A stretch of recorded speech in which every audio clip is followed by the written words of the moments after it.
অদ্ভুত সমতল রাস্তা রোমাঞ্চকর বাইকিং এর জন্য বেশ জনপ্রিয়। পেহেলগাম একদিকে ভীতি সংস্থা পেহেলগাম নিয়ে চিরনবীন লিডার রথ। এদের মাঝে পাহাড়গাম যেন বুনো ও আদিম প্রকৃতির এক স্বতঃস্ফূর্ত উপাখ্যান পেয়েছে ক্রিকেটাররা। টুর্নামেন্ট সেরা চলতি বিপিএল এ দুবার ম্যান অফ দ্য ম্যাচের পুরস্কার হিসেবে 1 লাখ করে আসলে হর্ন সামনে গোলাকার এবং পেছনের দিকটা কিছুটা দীর্ঘ চলে গেছে। গোলাকার এবং পেছনের দিক লম্বা হয়ে কিছুটা দীর্ঘ।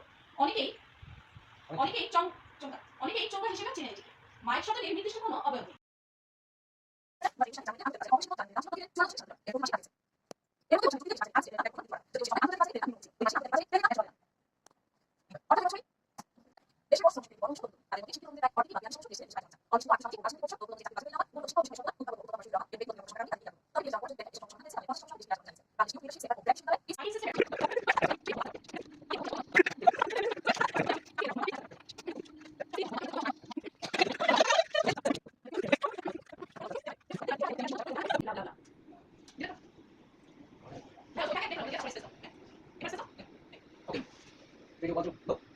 এনজিও হবে কোম্পানি বা রেকর্ড এনজিও সংশ্লিষ্ট ব্যক্তি বলছেন। নতুন বিধান কার্যকর হলে তাতে দেশি বিদেশি সংস্থা তাদের কোম্পানির কারণে হয়রানি শিকার হওয়ার আশঙ্কা রয়েছে। দেশে বেসরকারি সংস্থা বা এনজিওকে কোম্পানি করে আওতায় আনা হয়েছে। নতুন আইনে এনজিওকে কোম্পানি হিসেবে চিহ্নিত করা হয়েছে। এর ফলে এখন থেকে এসব সংস্থাকে 27% হারে কর দিতে হবে। তাতে এনজিও গুলো বা মাইক্রো ক্রেডিট রেগুলেটরি অথরিটি থেকে নিয়মিত যেকোনো প্রতিষ্ঠান তথা এনজিও, শিল্প ও বাণিজ্য সংগঠন, যেকোনো ফাউন্ডেশনে সমিতি, সমবায় সমিতি, শিক্ষা প্রতিষ্ঠান সহ বিভিন্ন প্রতিষ্ঠানকে কোম্পানির সংজ্ঞায়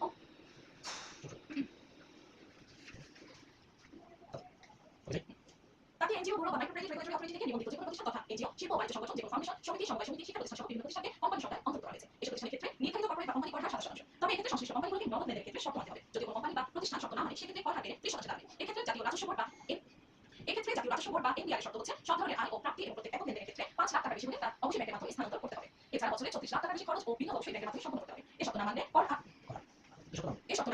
28% বেড়ে যাবে। নতুন আয়কর আইনে 2 ধারায় কোম্পানির সংখ্যা পরিবর্তন এনে এনজিওগুলোকে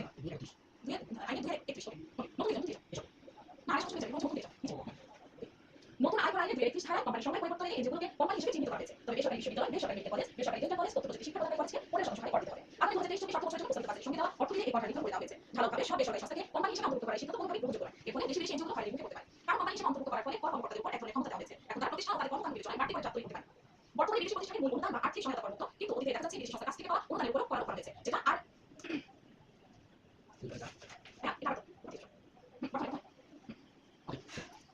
বর্তমানে বিদেশি প্রতিষ্ঠানের মূল অনুদান বা আর্থিক সহায়তা করার মতো, কিন্তু অতীতে দেখা যাচ্ছে বিদেশি সংস্থার কাছ থেকে পাওয়া অনুদানের উপরও কর করা হয়েছে, যেটা আইন সেটাকে আইন হিসেবে বিবেচনায় নেওয়া হয়েছে। নতুন আইনে বেসরকারি সংস্থাকে কোম্পানি হিসেবে অন্তর্ভুক্ত করা এই ধরনের ঘটনা পুনরাবৃত্তি করতে পারে। তাতে এনজিওগুলো হয়রানির মুখে পড়ার আশঙ্কা রয়েছে।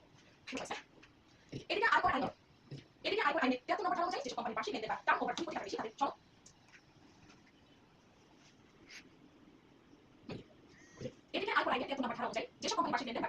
বেশি তাদের সনদপ্রাপ্ত হিসাবীদের মাধ্যমে নিরীক্ষা প্রতিবেদন রিটার্নের সঙ্গে এনবিআর জানাতে হবে। এর ফলে ছোটখাটো কোম্পানি খরচ বাড়বে। অন্যদিকে এনজিওগুলো থেকে কোনো তহবিল পেতে হলে রিটার্ন জমা দিতে হবে সংশ্লিষ্ট সংস্থাকে। নতুন আইনে 264 ধারায় এই বিধান যুক্ত করা হয়েছে। এছাড়া কোম্পানির সংখ্যা পরিবর্তনের ফলে বেসরকারি বিভিন্ন সংস্থা বা প্রতিষ্ঠানের সুদের উপর উৎসের কর পরিমাণ বেড়ে যাবে। আমাদের সুদের উপর 10% পরিবর্তে 20% উৎসে অভিবর্ধিত হবে নতুন আইনি কার্যকর হলে। প্রতিষ্ঠানগুলো ঠিকমতো উৎসে কর কেটেছে কিনা সেজন্য নিরীক্ষা করার ক্ষমতা দেওয়া হয়েছে কর কর্মকর্তাদের। পাশাপাশি